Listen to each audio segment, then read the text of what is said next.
Good morning, everybody, and welcome back to the Celtic Way morning briefing for Thursday, the 23rd of November. My name is Ryan McGinlay at the Ryan McGinlay on the X handle, and today I'm delighted to be joined by Tino from the Celtic Exchange. Tino, first of all, how are you doing this morning? I'm good, Ryan. I didn't realise we'd made the full conversion to X rather than Twitter, but yeah, all Yeah. good here. Looking forward to Celtic getting back to it at the weekend.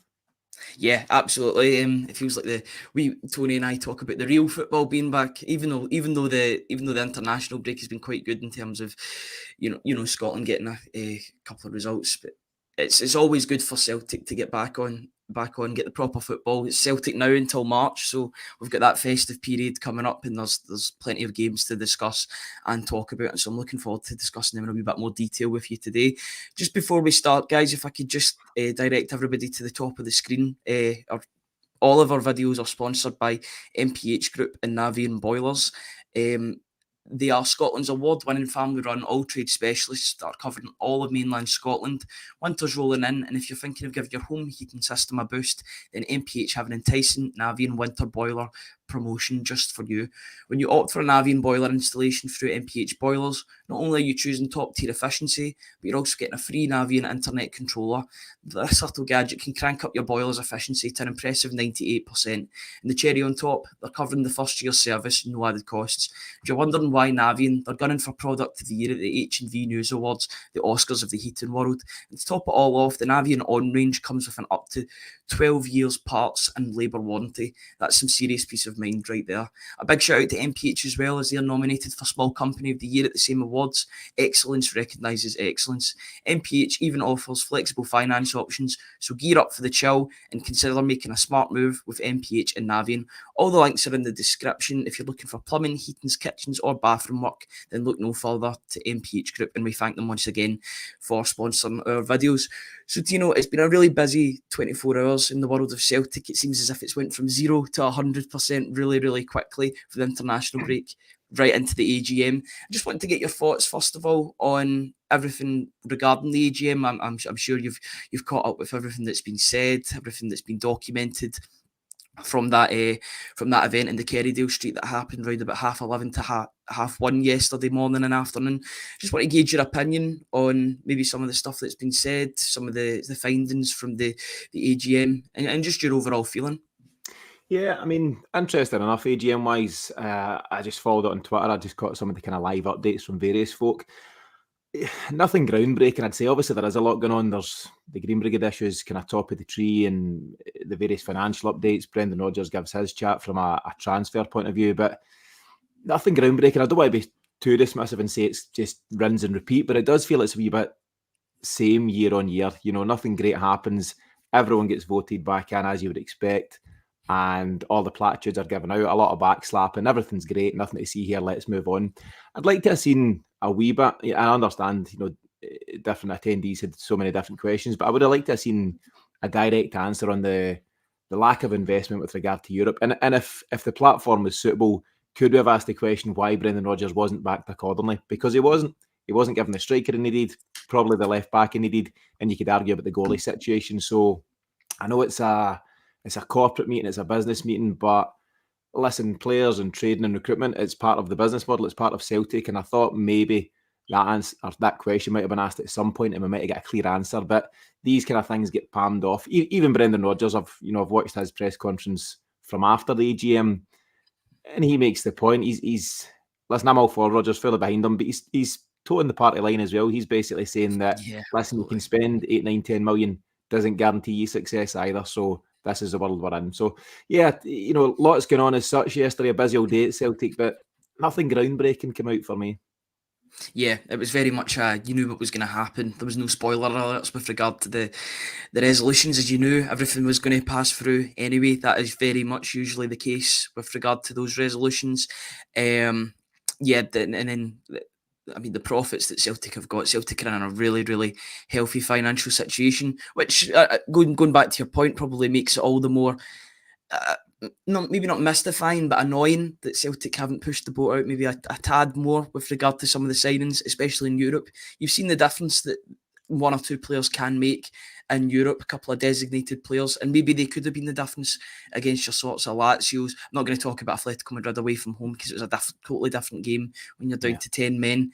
But even having a couple of quality players on the pitch to sort of calm the situation down, it's the 2-each result at home against Atletico Madrid was a phenomenal result, a really, really good result. And some of the players that joined the club put in a really good shift, including Luis Palma, who I think plays like a £6-7 million player already. But it's a big what if scenario. What if Celtic could have pushed the ball out, got that left back, got that goalkeeper that you talked about?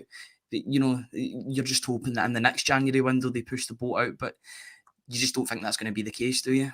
Yeah, I mean, there's no guarantees in Celtic world, but I think I get where Brendan Rodgers is coming from, and I'm not advocating going out and spending 12, 15 million or anything like that. But what we've seen very recently, actually, let's look at Jota and Carter Vickers, ballpark 6 million. Yes, you can't guarantee success, but you can certainly increase your possibility of success by just pushing the boat out, as you say, that wee bit further. So they're two very good recent examples who have absolutely improved the first team and shown capability in Europe. A bit further back, you look at Odsonne Edouard, you put out 9 million, something around that for him, and you just get a proven talent. You get a guy who's clearly got something to offer. Louis Palma has been a great find, and the board and Celtic will point back to Louis Palma and say, look, I don't know what he was, 3 million, something like that. So look, we only spent 3 million and look at Louis Palma. Okay, what about Kwon? There's $1 million wasted on Kwon. There's a couple of million question mark over Marco Tilio just now. Yeah. And we don't know ultimately what Lagerbielke and Navrocki are going to provide. They might be superstars. They might be on the way out in the next 12 months. So it's just such a coin toss of a strategy. Some will come good, some won't. And I don't really think that's good enough moving forward. Yeah, it's it's all about finding that balance, about finding good bargains, but also bringing in those quality players, those guaranteed players. Because at the end of the day, Celtic need to be winning games on the park. I know they have been doing that, but in order to ensure that both and to have the best possible chance of doing that in Europe, as well as continuing to dominate domestically, it's all about bringing those players in. It's been shown that it works before, as you mentioned in the past. Players like Carter Vickers and Jota, when you push the boat out just a wee bit more, you get that guaranteed quality. Carter Vickers and Jota were two, or one of them still is an absolute main player for Celtic. The other one got a £25 million move to Al Ittihad. We'll see what happens with regard to him. I know he was mentioned at the AGM as well. It seems as if nobody's forgotten about his name. They all know about the current plight that he's in with regard to his game time. Brendan Rodgers came out and said, ask Michael Nicholson. Putting the pressure right back on the chief executive in terms of bringing him back potentially on a loan deal. That would be a very interesting one. I think he'll probably have a couple of better options than Celtic, if I'm being perfectly honest. Maybe even in the Premier League. Some former managers that he's worked with in the Premier League. You're looking at Spurs in particular. They're going through a bit of an injury crisis as well. Mm-hmm. But it'll be interesting to see where he ends up. But I think his name being mentioned in the AGM just goes to show how big a success he was, and it is a success when you bring those £5-6 million players in, even if it's just on a loan deal with a view to buying them in a year's time. Yeah, I mean, Jota was an absolute star, a real fans' favourite for the last couple of years there, and rightly so. There's one thing doing it, generally speaking, domestically, but in the big games he stepped up. He scored a couple of Champions League goals, didn't he? Scored a few goals against Rangers, and that's all you can ask in a Celtic shirt. His move is a bit of an outlier. It's not every summer somebody's going to offer £25 million, and what a waste of £25 million from an Al Ittihad point of view, because that's just madness the way they've conducted that transfer, and it looks like he'll make his way back into Europe soon. Whether he's the right fit now to come back to Celtic, I don't know. The suggestion was he might come back in on loan. To what end is the question? If we're not in Europe after Christmas, I wouldn't bother, because that's the point. He'll then just come in and take game time away from guys like Yang and Louis Palma and others domestically, and I don't really see the point in that. And you'd be relatively confident, not to be shooting the mouth off, but relatively confident that Celtic will reclaim the title and all that kind of stuff. So is there a benefit of bringing Jota back in to the detriment of the development of other players? I'm not sure. If you're still in Europe, however, Jota's the kind of guy that could, turn draws into wins or losses into draws or whatever. So I don't know, brilliant player, but I'm just not sure the timing's right, or the figures financially may be right. So listen, whatever he does, we wish him all the best, because he was such a big player over the last couple of years.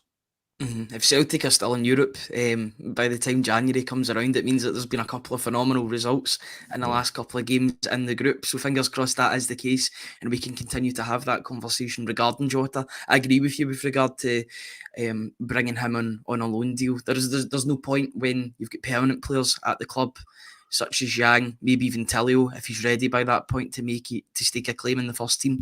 There's no point in bringing in a loan player, and I think they're finding that out the same way with Nat Phillips as well.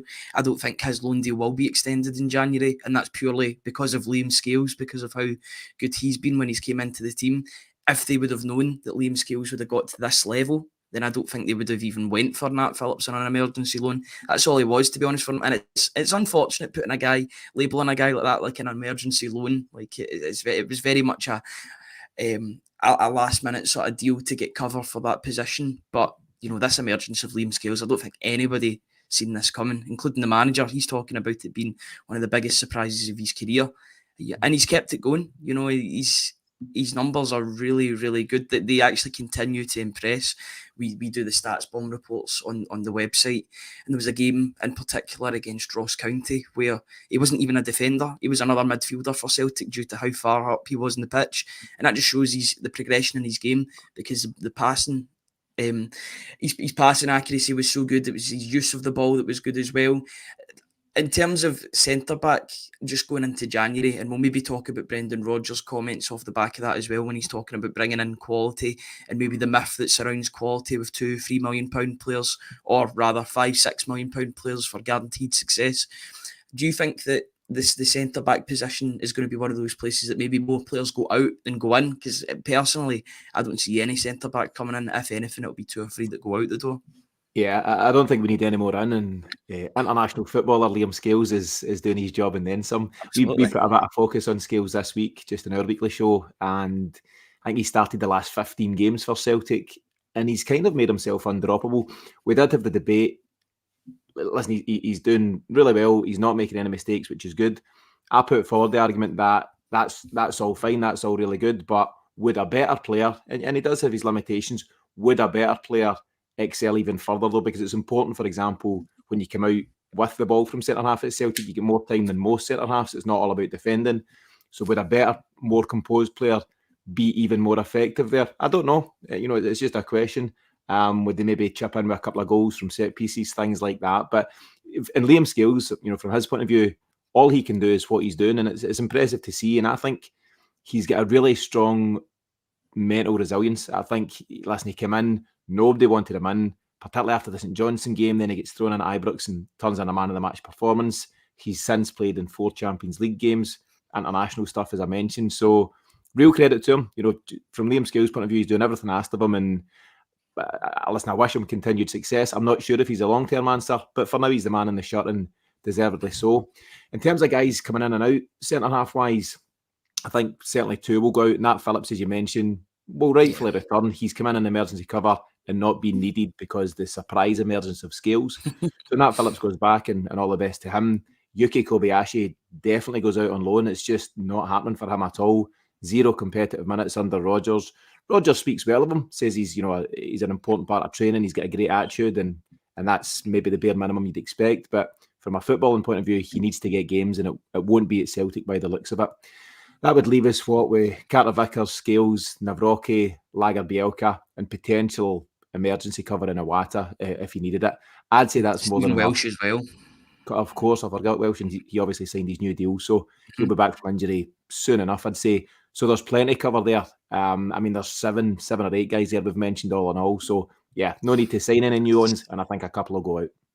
That's a crazy amount of squad depth in terms of Celtic defenders, more than I've seen.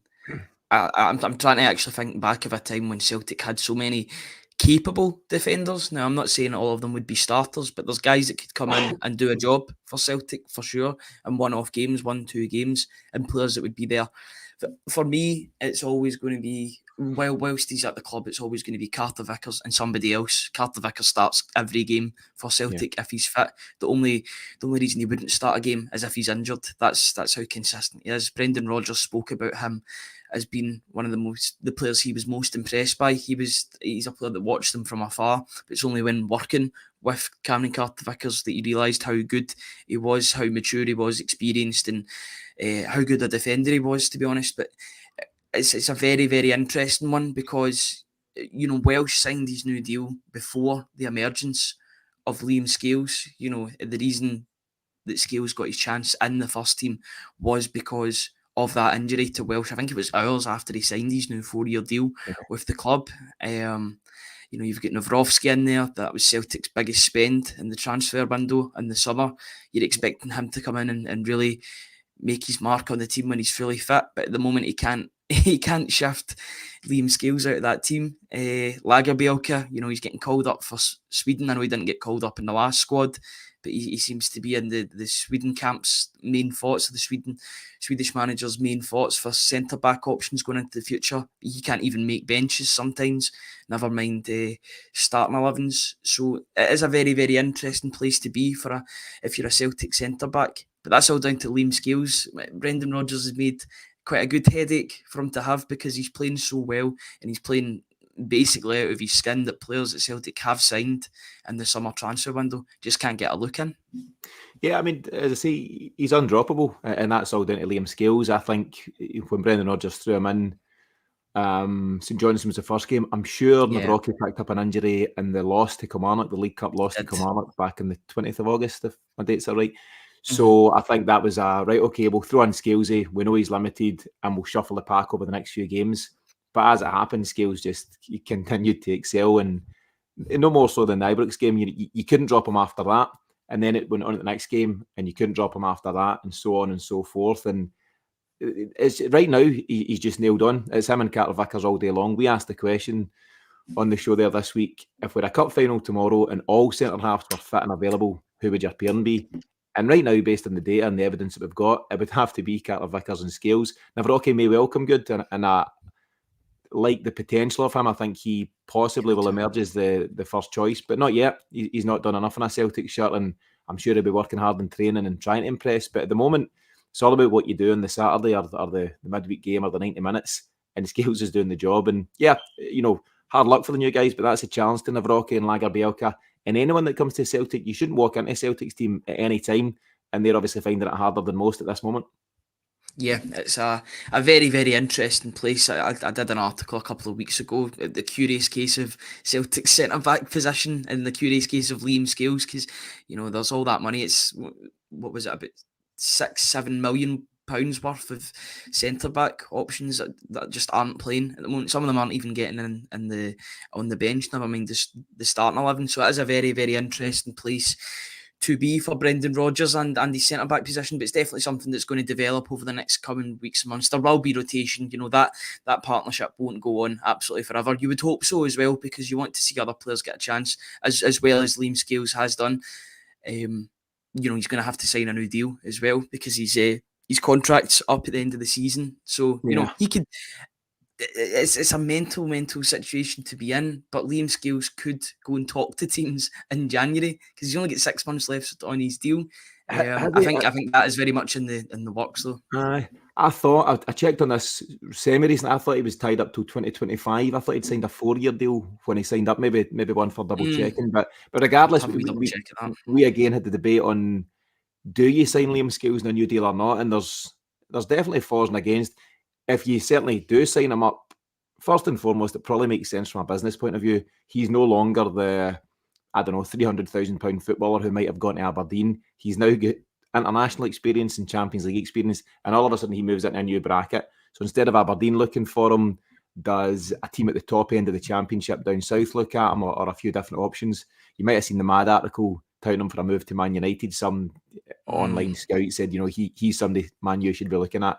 Not sure about that, but from a business point of view, it makes sense to protect the asset. It's just a numbers game, and you should probably increase Liam Scales' wages to the point where if somebody comes in with a decent offer, you're protected and you can make your call then from a business point of view. From an ambition point of view, is it the right move? I don't know is the answer. If he continues to improve in the way he is, then yes, but I'm not sure if Liam Scales has potentially got a ceiling. It's hard to say. He's 25, 26 just now, and if he was 21, it might be a different answer to that question. So there are some fans saying, is this it? Is this the level of ambition? Is this the best we can do? So I really don't know. Business-wise, yes, sign him up on a new deal. Ambition-wise, I'm not sure at this moment in time. Yeah, it could be one of those defendable players. Somebody in the comments was actually calling the parallels between Liam Scales and Charlie Mulgrew. He says the parallels are there to be drawn. Hopefully, Liam has as much impact long term as Charlie did. Yeah, absolutely, especially with his versatility in numerous positions. We know that Scales can play left back as well, although it seems very much so that he is better as a centre back because he's left footed as well. It's that the left footed centre backs seem to be very difficult to come across, and having that versatility, I think it's getting the best out of Carter Vickers as well. A dancer's only as good as his dance partner in terms of couples dancing. It's definitely the case with Scales and Carter Vickers. That's becoming quite a formidable partnership. So, I'm all for that. I know we're in Strictly season, but I'm all for that couple continuing to thrive on the defensive dance floor, you could say. I think.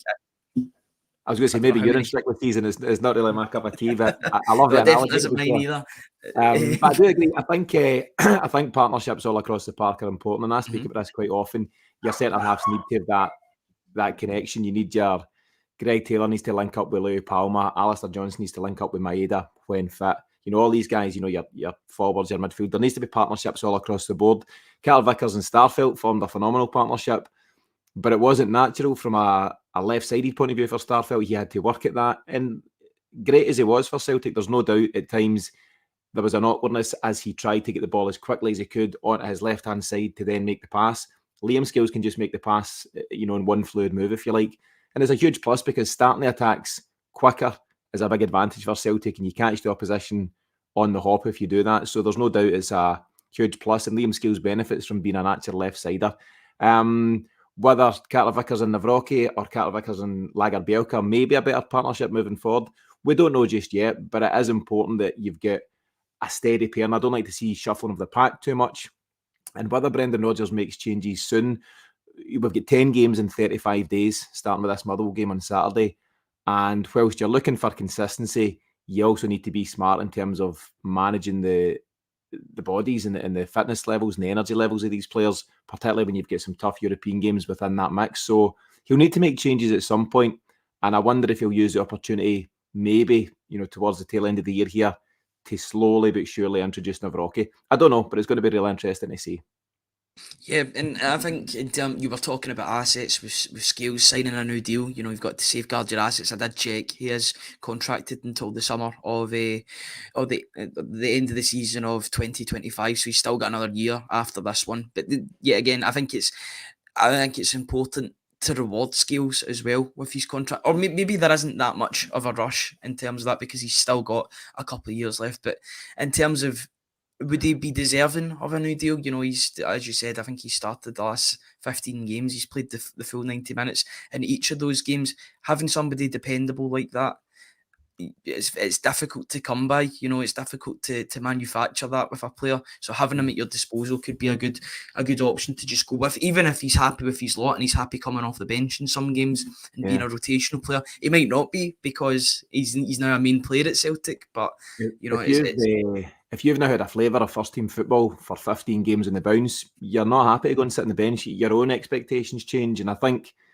there's a lot to be said for Celtic and Brendan Rodgers to be seen to be rewarding Liam Scales, because the whole squad sees what's going on, and they want to put the message across that if you impress, you'll get a new deal on merit, and it's what might motivate other guys who are perhaps in the fringes. I don't know, guys like Iwata who might or might not have an impact at Celtic, guys that are getting minutes here and not minutes there. So I think you've got to reward success, and I think that's a basic. The other practical side of it is if you're Liam Scales' agent and you're not asking for a new deal, you're not doing your job. That's football. That's how that word works. So yeah, I think you probably will get a new deal, and it's probably the right move. Yeah, just on Brendan Rodgers' press conference yesterday, he was talking about a couple of players that might struggle to get back in time or struggle to get back and fully fit in time for the game against Motherwell. He was talking about Alistair Johnson and Louis Palma, who were both involved in games over the past couple of days. I know that I didn't see the Canada result, but I know that Honduras were put out of the quarterfinals of the Nations League against Mexico. I believe it was on penalties. Palma didn't play the full 120 minutes, but yeah, they were put out on penalties after being up 2-0 in the first leg. Palma obviously got that great assist in the first leg to Anthony Lozano, I think it was, up front for Honduras, that plays for Getafe. Two players that I think probably have had mixed form between the two of them, because Palma has been so good, and I think Alistair Johnston's maybe been one of those players that hasn't quite hit the levels of last season, especially under Ange Postecoglou. He's been up and down in games. There's been some games he's been really good, but other games that he's maybe not picked up the form, as I said, that he was shown in his first season. But that's maybe all down to a new manager coming in and new ideas coming through the door.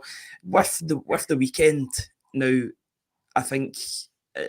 do I think that both of these players are going to be playing at the weekend? Probably, but looking at the options that Celtic do have to come into the team, you've got Yang for Palma and Ralston for Johnson. Do you see those changes being made, or do you expect those players to be assessed accordingly and then thrown into the starting lineup on Saturday? Yeah, I mean, no doubt. I think he said both players come back on Friday, so there's no doubt they'll have a look from a sports science point of view and see if they're fit and ready. I think Palma will most likely play based a lot on the fact that he's not available for Europe on Tuesday, so there's no need to rest him. Let's kind of get what we get out of him, and that's probably the move.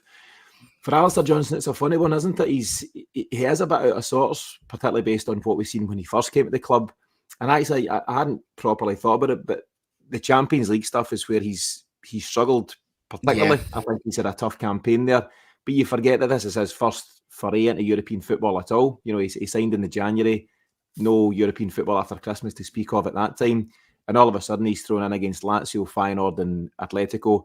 All very good sides, all with really strong forward lines. And it's been a challenge. And listen, if when to be honest about it, a lot of the goals have come from his side. If you look back at however many goals we've conceded, including a couple of the ones in Madrid there the last few weeks, they're coming from his side. And it's part of a learning curve. Brendan Rodgers spoke about experience, and there's two ways to get experience. You can buy in experience, or you can continue to develop the guys you've got so they become experienced. And I think that's where Alistair Johnston finds himself now. He'll be better for this campaign. Celtic may or may not have Europe after Christmas, but he'll be a better player for the tough experiences they've been, but they'll help him in the long term. I think he might be rested on Saturday. I think Palma starts. I wonder if Ralston comes in and just freshens things up on that right-hand side. Tony Ralston is I'd say a slight downgrade on Johnson, with all due respect, but I think he's more than capable of stepping in against Motherwell at home. So I think we might see Ralston, but Palma will probably keep his place. Yeah, I would probably agree with that. Yeah, I think Ralston, we won't let you down in those domestic games. He might give you a bit of dig and drive as well. He's a good crosser of the ball, gets to the byline and puts the ball into the box. So yeah, I think he's a capable, he's a player that maybe his contract was sort of downplayed as well, but he did sign a new 4-year deal. Having those players in and around the squad sometimes are just as important off the pitch as they are on it, and having that continuity from Postecoglou to Rodgers, it's good that Ralston's sticking around, and I think he's quite happy with his lot as well. He's a Celtic fan. He's happy to not make up the numbers, but called upon when required, but he knows that there will be a number one ahead of him. I want to go on and talk about the midfield, because there's definitely a spot there that's up for grabs with regard to certain injuries. But 2 out of the 3 spots are already spoken for, and that's because Cal McGregor's the captain. He's going to play most games. He's not at that stage that you're going to rest him in any games. It seems as if he plays every game for Scotland as well. So, but I think that's just testament to his ability to continue to play 50-60 games a season. It's really, really impressive. Just as long as he can continue to do it, then that's the main thing. Then you've got Matt O'Reilly, who's been one of Celtic's standout players this season. The goals and assists number, I think he's on 11 for the season in terms of goal contributions and goals and assists. That's incredible numbers. If he can get double figures for both this season, I think he'll be one of the shoe-ins for the nominations for Player of the Year. Although I think that Luis Palma will be right up there come the end of the season if he can keep his numbers up, because he's only a few goals and assists off. off Matt O'Reilly, and he only joined at the end of August, start of September. So that's really impressive numbers from him. It just leaves one spot, really, with Hatate being injured. If Hatate was fit and firing, he would definitely be in that starting lineup. He brings the X factor in the midfield, that guile, that agility and ability on the ball. But there's so many options that Celtic can call upon now. No players that have cemented their place as such. They've got Paulo Bernardo, they've got Odin Thiago Holm, got other options in there as well if they wanted to go for Iwata too. Who do you think that Celtic will go for on Saturday? Do you think that Odin Thiago Holm will get another chance? I know he was name dropped in the AGM and he was spoken about one of the players that will only improve with game time. Or do you think it'll be Paulo Bernardo that comes back into the team, who it seems that a lot of people have sort of written off in the past couple of weeks? I don't know why that is. I think he was maybe one of the casualties of the Atletico Madrid game, but he was Celtic's hardest worker off the ball statistically in that game. So, it'd be interesting to see who Rodgers goes for. Who would you go for, Tino? I've been relatively impressed by Bernardo. The question would come up, do we exercise the right to buy him permanently for around about 6 million in the summer? Not sure if it's the best spend of 6 million, so that's a question. I really like Odin Thiago Holm. I think he's got something to offer, and I think he's the kind of guy that could come develop at Celtic over the next 2 to 3 seasons and then kick on for a bit of a price. I really like Iwata. Iwata is a guy that I really want to see more game time from, but he probably suffers more than most in the midfield from the fact that he generally plays Callum McGregor's position. I really wouldn't be against him playing that position and nudging Callum McGregor further up, but it seems to be a move that Rodgers is reluctant to make. So on that basis, I think you'll likely go with Odin Thiago Holm. You're spot on. Listen, if everyone's fit and available, it's McGregor, O'Reilly, Hatate all day long.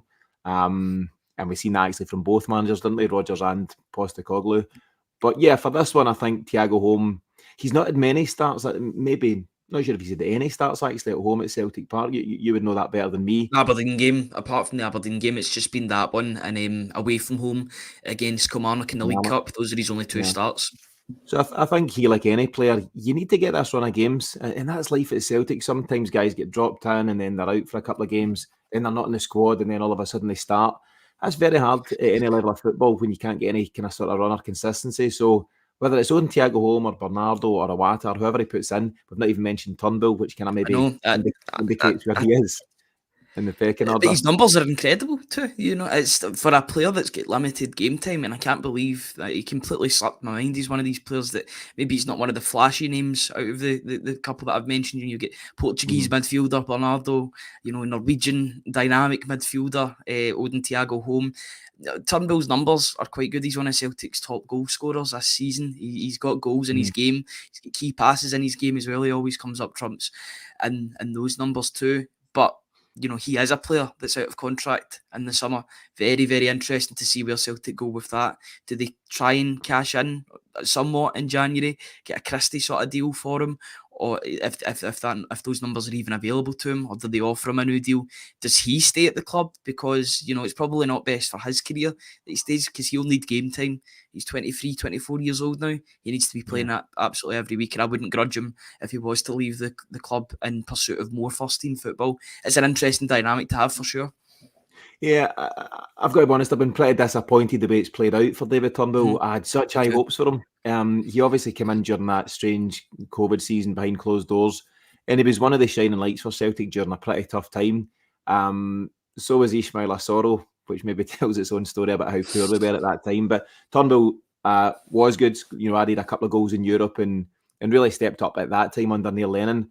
Since then, I know he's had a couple of injuries and he picked up a bad hamstring injury in the December of Postecoglou's first season. Was it the League Cup final? Maybe League Cup final, Kyogo against the Hibs. Yeah.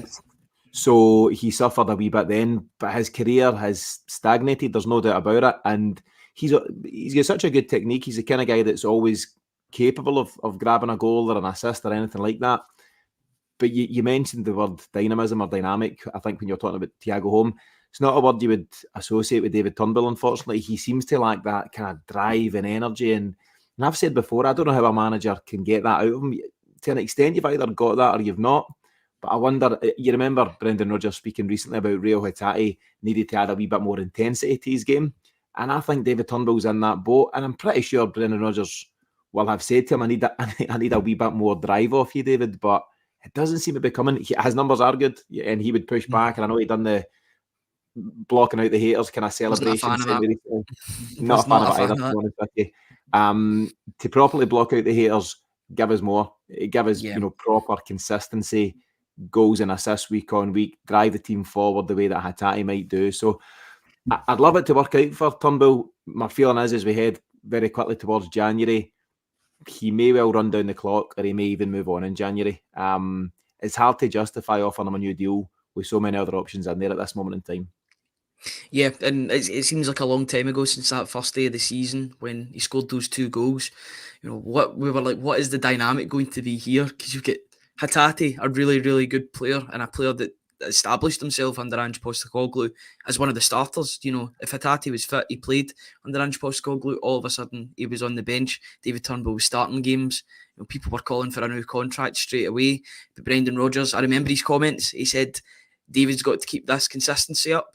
And I remember in the very next game against Aberdeen at Pittodrie, he was a bit of a wallflower in the game. That was the game that Hatate got injured, and Odin Thiago Holm came on and showed what he can do. So it's all about that consistency. He has had consistency recently, I will say, because he has scored in his past few games, scored against Aberdeen, scored against Ross County as well, away from home. So it shows that he is contributing with those numbers. But I think it's maybe his work off the ball that needs some work. I don't know if he's I don't know if he's got that drive that's needed in the Celtic midfield. He certainly didn't have that under Ange Postecoglou. He was a trusted lieutenant under Ange Postecoglou in his first season. Then Rio Hatate came in, that drive came in, and all of a sudden he was making the bench more often than not, rather than starting games. So yeah, it's an interesting one. He's one of those players that I think could completely dominate the English Championship, if I'm being honest. He's one of those players that could really, really kick on and get lots of goals and assists down south. I'm not wishing any player away, not whatsoever, but it's for the better of his career, and you could even look at it with Scotland tinted specs on as well. Yeah. He's not gonna get called up when he's played for Celtic if he's playing week in, week out for a team. If he moves on, then he will do. So I think he's got to do what's best for him. If he does sign a new deal, then it shows that Brendan Rodgers trusts him and he can get more out of him, get that more extra 10-20% out of him. But at the moment, it is a very, very much a 50-50. It hangs in the balance, and it's up to David Turnbull to justify that new contract, you would say. Yeah, and I think, for Turnbull, you can read for a lot of players. I often go on about Mikey Johnson. I'll not bore the viewers here with that, but I'm a big fan of Mikey Johnson. But Mikey Johnson and Turnbull and a few others, they need to step up now, certainly between now and January, if not between now and the end of the season. And it's over to them. Brendan Rodgers, he talked about how he had to spend time assessing the squad that he inherited when he arrived at Celtic. But that's an ongoing assessment. That's something that continues week on week, day on day. He's up at Lennoxtown and he's assessing who's doing the work and who's not. He mentioned yesterday he's got a 32-man squad. That's outrageous. That's mismanagement, from a football department level across the last couple of seasons. And there's so many players that shouldn't be part of that. You've got, McCarthy's and Ideguchi's, and Liam Shaw still part of Celtic. He's on loan, isn't he, at Wigan or something? You've got all these guys that we need to move on and move them on very quickly. And it makes for a busy Lennoxtown, when Brendan Rodgers is trying to work. I think he likes to work with a fairly intimate group, and I don't know if that group's 24, 25 max, something like that. But anyway, going back to it, whether it's David Turnbull, Mikey Johnson or anyone else, you only get a small window to impress at Celtic, and you shouldn't be given minutes out of sympathy or anything else of that note. You've got to earn every minute you get, and when you do get those minutes, you need to make something happen. So harsh as it may sound for David Turnbull, because I know he is chipping in with goals, a couple of goals at the end of a 6-0 win against Aberdeen, for example, isn't really enough. Can you get a goal when the chips are down, when we're struggling to break a team down, when it's nothing each, when we're out in Europe against, really top opposition? That's when you stand up and be counted. So I'm not disputing his stats, and I'm not downplaying David Turnbull and what he brings, but goals in games when you're already winning almost don't count for me. I know that sounds ridiculous, but you want to get the goals when you're locked at one each, or when it's only 1-0 and you want that 2-0 to give you breathing space, not when it's 4 and 5 already. So harsh as that may sound, I think Turnbull's got work to do. And I don't know if it comes down to what he wants from his future. Maybe he wants to try something else. Maybe he sees a Lewis Ferguson out in Italy and goes, I fancy doing something a wee bit different and breaking my way into that Scotland team, because you've got a pretty successful national team at this moment in time, and anyone that's eligible wants to be part of that. The Euros in the summer will probably bypass David Turnbull because he's just not getting minutes, he's not getting consistency, but maybe he's looking beyond that. He's still a young man, and maybe the right move for him is to move away. Listen, I'd like nothing better than to see him fulfil his potential at Celtic. I'm just not sure it'll happen. Yeah, and that it's unfortunate because he's had a lot of good moments for Celtic as well, particularly being one of those shining lights in a terrible, terrible season in the 2021 season. But yeah, it's just been down to injuries, down to maybe changing of managers as well. It's just not worked out for him for whatever reason. With 6 months left, it looks as if the writing's on the wall with regard to his Celtic career. Stranger things have happened, of course, but yeah, I think he also changed agent, which tells its own story. I think he moved on to the same agent as Ryan Christie. Is it there you go then. CBA, something like Yeah. that? So when you make that move, not always, but it indicates that there's something afoot. So, and that's football. No harm, no judgment on that. That's David Turnbull's got to protect David Turnbull. So that's the way it goes. But I think just the more it's going on, I'd be surprised if he extends his deal beyond this summer. Yeah, absolutely. I was just thinking for the last 10 minutes of this podcast, if I would open the floor to any comments that anybody in the comment section has regarding Celtic, what they're thinking regarding the weekend, maybe potential players that could come in, maybe from the cold, players that have done well recently that can come back into, I read somebody in the comments, Maestro, coming in saying, he was talking about Yang being a player that can unlock vaults going forward. He runs with it and drags players to him. I've got to say that last game against Aberdeen in particular, I've seen it in a couple of games before. Maybe not everything came off from him. I remember in the Motherwell game away from home at Fir Park, he was trying things, but nothing really came off from him. But you could still see that he was occupying defenders and he was causing bother. That game against Aberdeen was a real showcase. I know it was the Palmer show. It was more or less the Palmer show with 3 assists and a goal to his name. But Yang was really, really impressive, and he looks like a player that is starting to come good under Brendan Rodgers. Brendan Rodgers is sinking his claws and his teeth into him, and he's getting results out of him for sure. Yeah, I think we know absolutely by now that Brendan Rodgers, in its simplest form, he makes players better. If a player's got potential and something to develop into, Brendan Rodgers is the guy that can take him there. Absolutely, Yang's performance against Aberdeen, I think had he stayed on the full game, he might have been up there with Palmer for man of the match. But you can't argue with Palmer's general play, assists, and his goal. His assist for the O header was outstanding. I know folk have said it's Lubo-esque, but it was an outside of the boot cross, and it looked so natural and so easy for him. So Palmer's a separate story altogether, and I'm very excited about him. But yeah, Yang stepped up actually from the first few minutes against Aberdeen. He showed willing to come in from that right-hand side. He's got very fast feet, real trickery. And I think Maestro used the term there, unlocking defences, unlocking vaults. It's bang on. He's clearly got that in his locker. It's just a shame that Celtic sign guys in the summer and it takes to October, November before they start to kind of find their feet. And I know that's, again, I feel like a harsh assessment for a young player, but going back to what we spoke about at the top of the piece, if we sign players that are ready to go, then you can throw them into Champions League games, across September and, the first 2, 3, 4 group games, and you might get those types of performances early on, which give you a chance to qualify and then progress beyond Christmas. But from Yang's point of view, again, maybe like Liam Scales, he's doing all he can when he gets a chance to impress, particularly against Aberdeen there. He's stepping up, and I thought he showed some phenomenal feet and actually better close control than I thought he was capable of. I thought he was really good on the day, particularly first half, and it's exciting moving forward. And he's going to get a chance now. If we want to look a wee bit further forward to Tuesday against Lazio, you're probably going to end up starting with Yang and James Forrest as your wingers, which it sounds a bit mad because Louis Palmer's suspended. Yeah. Abada obviously still injured. Mikey Johnson, we don't know where we're at with Mikey. So Yang and James Forrest, not sure I'd have been too happy with that at the start of the season. Not sure if I'm happy about it now, to be honest with you. But it is what it is, and it's another chance for Yang to impress. Yeah, I was very, very impressed with him at the weekend, and hopefully he can keep up his starting form when it comes to Saturday against Motherwell. I know we started the last game against Motherwell at Fir Park and was taken off. I think it was at half time he was taken off, or near enough in the or early on in the second half. It was one of the other. Palmer came on and he made all the difference on the day. He got that what we thought was going to be the winner, but then Matt O'Reilly got the other winner on the day. I'm a big fan of Yang. I think he's definitely going to come good. Not a lot of people are maybe talking about the fact that, you know, he was coming off the back of half a season in the K1 League in South Korea, and he was very, very off form. I think it was something like 13 appearances, 1 goal and 1 assist, which are not good numbers for a winger, especially when you take into account his Young Player of the Year award the season before, where he was Gangwon's main attacking threat, you would say, in terms of goals and assists. So he had to shake that off, and then the fact that he has done that, he looks comfortable, he looks settled, and we're now starting to see the best of him. I'm just going to bring this comment up from Dennis Jameson. We're going to mention the T word, the Tilio word. It seems as if that's the curious case of Marco Tilio you could definitely write about as well. Yeah. Dennis Jameson says, could we see Tilio at least make the bench on Saturday? I know he played a couple of games for Australia's under-23 team.